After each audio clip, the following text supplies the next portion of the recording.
Hola amigos, bienvenidos a su canal Aprendiendo con Gustavo. Hoy vamos a ver los cálculos necesarios para un rectificador de onda completa.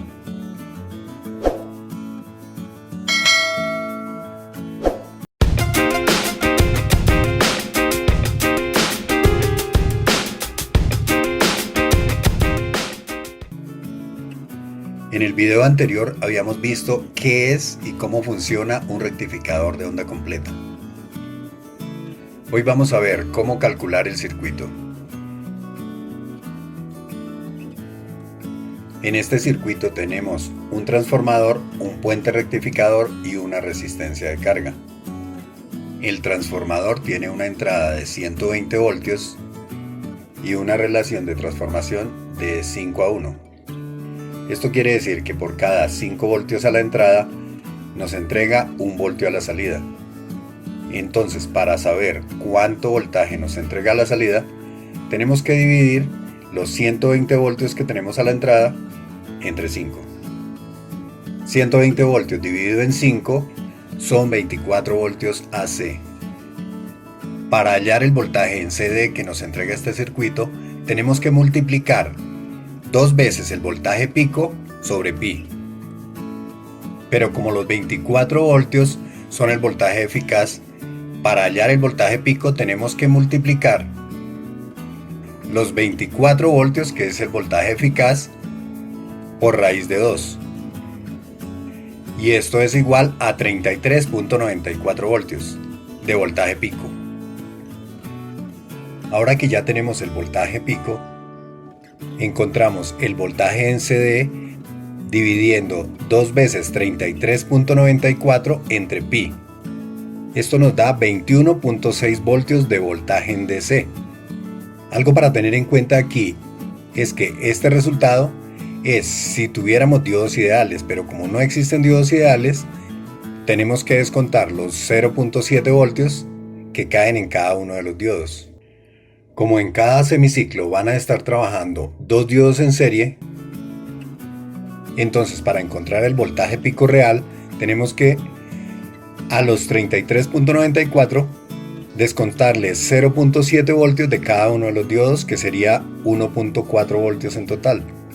33.94 menos 1.4 nos da 32.54 voltios. Este es el voltaje pico real que vamos a tener a la salida.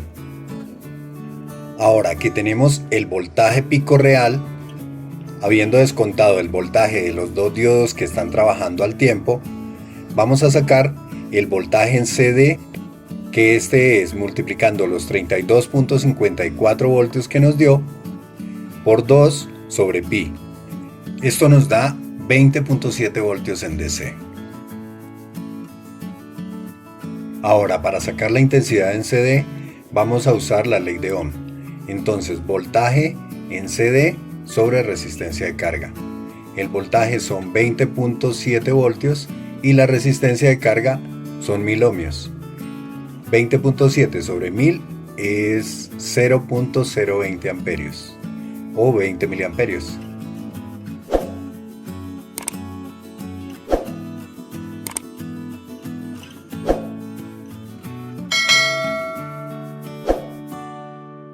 Si tenemos que hallar el voltaje eficaz, teniendo el voltaje pico, tenemos que dividir el voltaje pico en raíz de 2, aunque normalmente nos entregan el voltaje eficaz y tenemos que hallar el voltaje pico.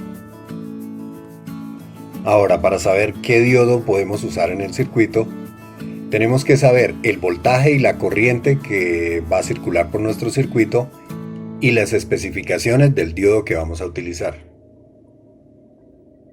En el caso del voltaje, es el voltaje inverso que tiene que soportar el diodo, más un margen de seguridad que sería más o menos el 25-30% por encima de ese voltaje. Y el voltaje inverso es igual al voltaje pico máximo que tenga el circuito.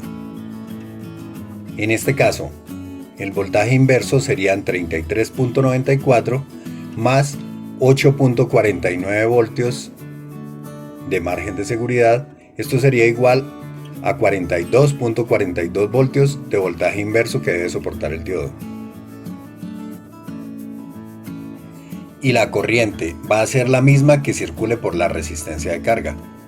Como la corriente que circula por todo el circuito es 0.020 amperios, esa es la corriente mínima que debe soportar cada uno de los diodos.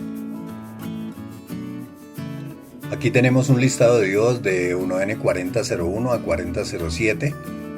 Con un 1N4001 sería suficiente para este circuito, ya que aguanta 50 voltios en voltaje inverso y soporta una corriente de 1 amperio.